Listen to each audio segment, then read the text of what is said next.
You ever been hanging out with a friend, just talking, doing whatever, and then that person yawns and it kind of makes you yawn too? You ever been watching a movie and you teared up at that part where the girl finally gets over her pride and she tells the boy that she loves him, and then he tells her that he's got cancer and he's only got a few months to live, and that face that she makes where...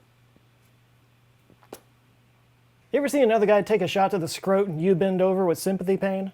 Humans are especially empathetic animals. We have the ability to understand what another person might be feeling. In a way, we feel it too.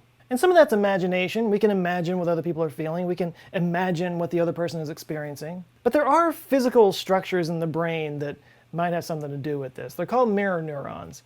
And they might just be the thing that makes humans human. Mirror neurons have been the subject of a lot of hype over the last 20 years, with some people going so far as to say that it actually gives us superpowers, which kind of makes sense because, like any good superhero, it has a great origin story. Don't worry, nobody's aunt or parents got killed.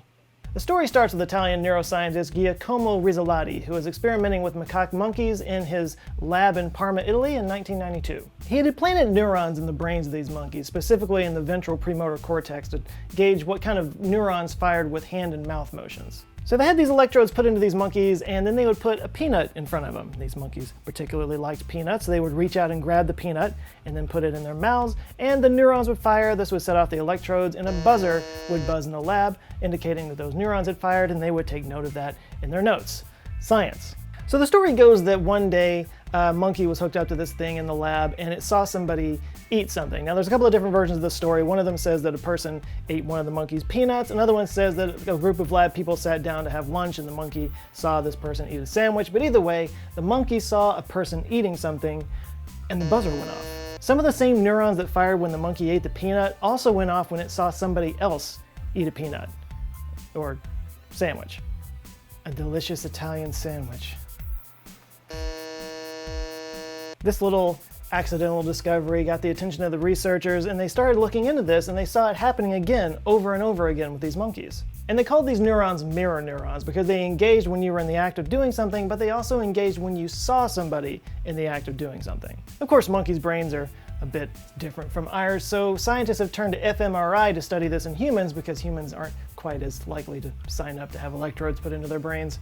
What they found was a number of cells that lit up in the inferior frontal cortex and the superior parietal lobe whenever people took an action or just watched someone else take the same action.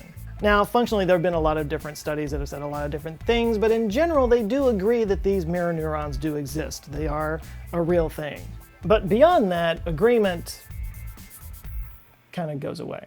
At their most basic level, mirror neurons are thought to be something that help us to learn, or at the very least accelerate our ability to learn. Now obviously animals can learn by doing something over and over again and eventually figuring out the best way to do that thing. But the ability to just watch somebody else do something, be able to understand what they're doing, and then emulate what they're doing means that instead of going over and over again with trial and error, you can simply just watch and repeat. Monkey see, monkey do. And by the way, this is kind of the idea behind autonomous cars. If one car figures out a way to do something, it can just kind of upload that edge case to the rest of the cars, and then they can all do it too. Fleet intelligence, I believe that's called. Now obviously this is something that's present in macaque monkeys, probably present in a lot of other animals too, especially social animals, but there's no animal more social than human beings. Except for maybe the bonobo monkeys who actually trade sexual favors for food. They're social with their naughty bits. And this social mirroring comes into play not just when we're passing information off to one another, but also just in simple nonverbal communication. Mirroring, or mimicry, is something that we unconsciously do in social situations where we kind of unconsciously mirror the actions of the other person. Watch people when they're having a conversation, especially if they're close friends or in a relationship. If one of them is standing with their arms crossed, the other one might be likely to do the same thing. If the other one's leaning in, the other one might lean in, leaning back, same thing. People do that. It's something we just do without even thinking. It's like when I was in marching band in high school, you always knew who the band kids were because they walked in step with each other. When you spend a lot of time with somebody else, you tend to just sort of sync up in that way. Having a half-crazed band director scream at you to get in step for 2 hours every day, that helps. In fact, there are some body language experts that suggest purposefully mirroring another person if you're in a negotiation with them or a job interview. The argument is that our mirroring system is so ingrained in our mind that when you see somebody else mirroring you, it subconsciously kind of tells you that you're on the same team, you're on the same page, you're not in conflict with each other. It makes people trust you more. In theory. I first heard about this in the book Power Cues by Nick Morgan. It talks a lot about nonverbal communication and body language and ways that we can kind of like give cues to each other in social situations. And this has been backed up with some studies that showed that salespeople actually saw their sales increase 15 to 20% when they consciously mirrored the other person. Although I should say these are very informal studies. This is not like scientific canon or anything.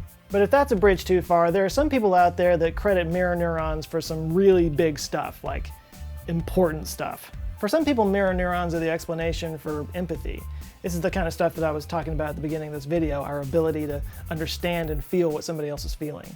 Now, a lot of animals seem to show some ability to empathize, both amongst their own species and across species. They'll take care of their sick and wounded and that kind of thing. And pets, as we all know, can tell if you're in a bad mood, and sometimes they'll come over and love on you a little bit.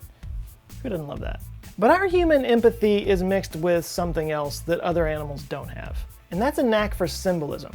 Language itself is nothing more than symbolism. We create words to symbolize things. Like right now, if I wanted to make you think of a pickle, I don't have to go like get a pickle and show you a pickle. I can just say the word pickle and now you're thinking of a pickle. And that's a good thing too, because we're currently out of pickles in this house. I deliberately picked something that I know we don't have right now, and I know that we're out of pickles, so yeah. I want a pickle now. Or I could draw you a pickle.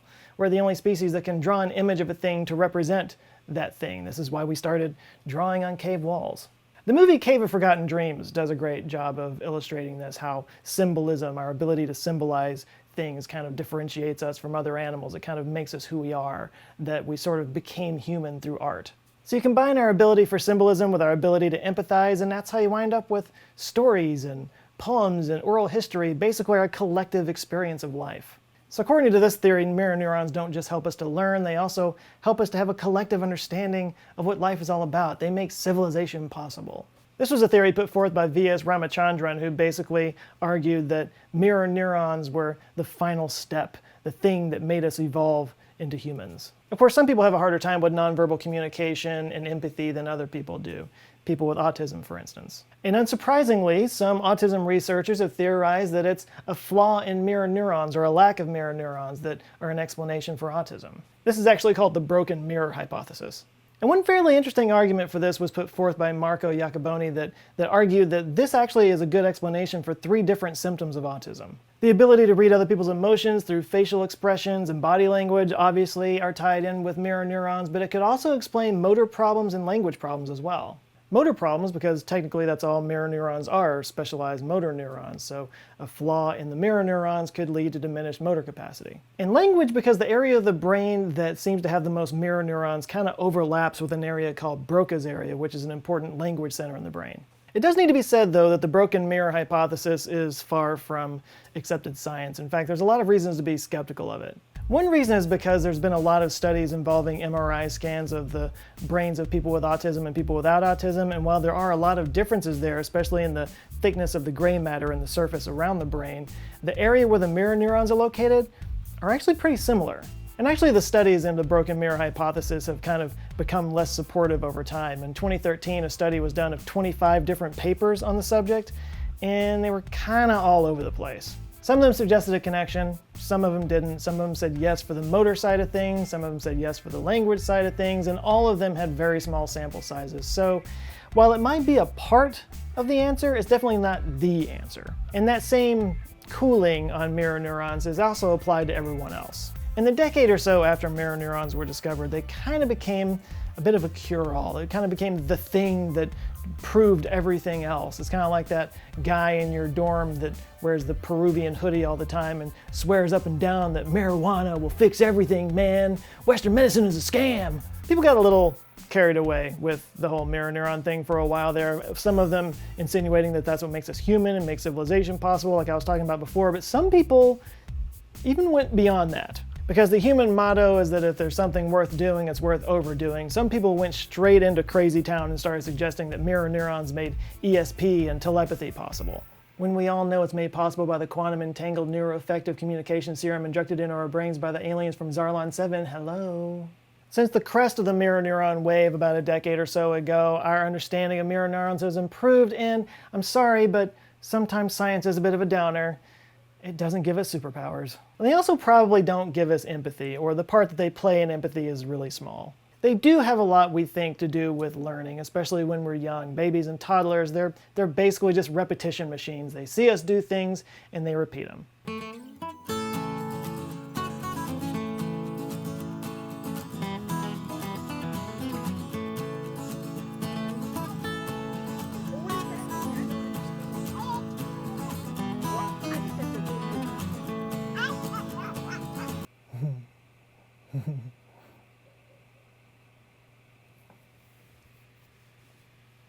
What? Research is ongoing, of course, and while some of the loftier ideas around mirror neurons may have fallen by the wayside, they still probably have a lot to teach us about how the brain works and why we humans human the way we human. All right, thanks a lot for watching. I hope you found this interesting. I've always been fascinated by this subject. I'll put a lot of links down in the description below. You can look further into this and come to your own conclusions. T-shirts available at the store at answerswithjoe.com/shirts. I always kind of like this one, a little Vitruvian man with a Starman thing. There's lots of fun, nerdy stuff there, and some branded stuff from my channel if you want to represent. I will be happy to let you do that. answerswithjoe.com/shirts. Go check it out. Please like and share this video if you liked it, and if this is your first time here, maybe check out this video. Google thinks you'll like that based on your search history. And there's also all these videos down here on the sidebar that was probably shared with you. If you like them, I invite you to subscribe. I come back with videos every Monday and every Thursday. All right, you guys go out there now, have an eye-opening rest of the week, and I'll see you on Monday. Love you guys. Take care.